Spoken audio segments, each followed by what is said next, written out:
L'homme est le fils de l'infini et grâce à sa nature, une certaine inclination l'attache au terrain interminable où il peut comprendre sa propre importance et sa faillibilité. La ferme de Bokot Pusta, qui se situe sur le point de l'enlacement de la région marécageuse de Kolocha, et celle de Kishkonchag, avec les herbages marécageux, les joncs susurrants, les vins galopants, les fleurs des champs richement colorées, crée une ambiance magique qui rappelle l'élevage nomade et semi-nomade et l'explication de la relation mystérieuse de plusieurs années entre homme et cheval.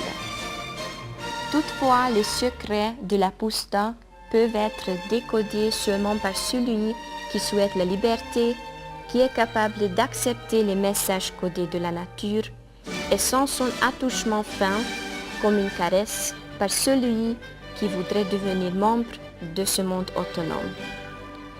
C'est seulement sur cette scène que le troupeau peut être admiré sous son véritable jour. On peut bien observer dans leur propre beauté ce que peuvent représenter ensemble l'homme et le cheval, la manière de tenir sous contrôle les destriers, les crinières au vent, complètement plongés dans le galop. Les cavaliers connaissent presque tous les mouvements des chevaux puisqu'ils s'occupent des chevaux confiés à leurs soins jour après jour.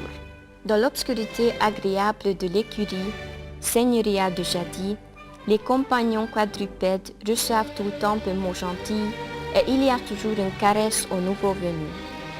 Les chevaux placent toute leur confiance en l'homme, même si les fouets claquent près de leurs oreilles, ou bien quand ils sont invités à se coucher ou s'asseoir par terre. Ce type de confiance totale peut être bien observé dans le cas de l'attelage à huile de coq, dont le succès dépend entre autres non seulement de la bravure du cavalier qui le galope, mais aussi de la sélection compétente et de l'attention des chevaux qui rendent l'élégance de l'attelage à quatre plus spectaculaire et admirée par si tant de gens dans le monde, notamment lorsqu'un cavalier hongrois s'assoit sur le siège du cocher. On a l'impression que le cheval et l'homme connaissent leurs pensées respectives en se fondant en une seule âme pendant les jeux d'ivresse. La bonne heure sans nuage du jeu se base sur le respect et la confiance mutuelle qui laisse les muscles se bander jusqu'aux limites du bon sens.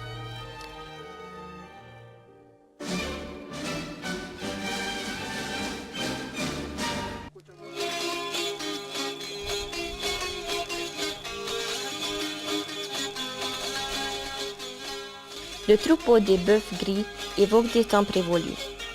Autrefois, ce bel animal majestueux fut le roi de la pusta, qui surviva facilement aux hivers durs et était capable de se défendre contre les loups.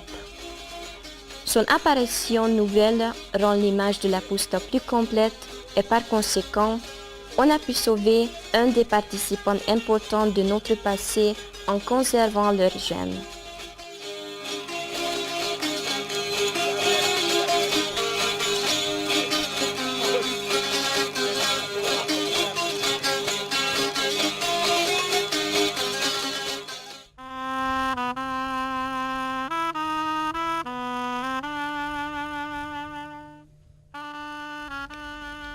Mais le propriétaire de la pusta est l'homme. L'homme qui lui rendit la scène de sa vie est en plus qui fait partie de ce miracle quotidien entre deux soleils dans ce monde créé par lui-même. Finalement, quand le soleil se couche sur son chemin habituel, l'homme ne comprend pas parfois la raison pour laquelle il aime regarder dans le feu clair, pourquoi il préfère manger et boire dans la pusta venteuse, ou bien pourquoi le son du tar au gâteau réchauffe son cœur. Mais malgré tout cela, il le fait sans cesse depuis des siècles et le fera jusqu'au moment où la pusta et l'homme hongrois existent dans le monde.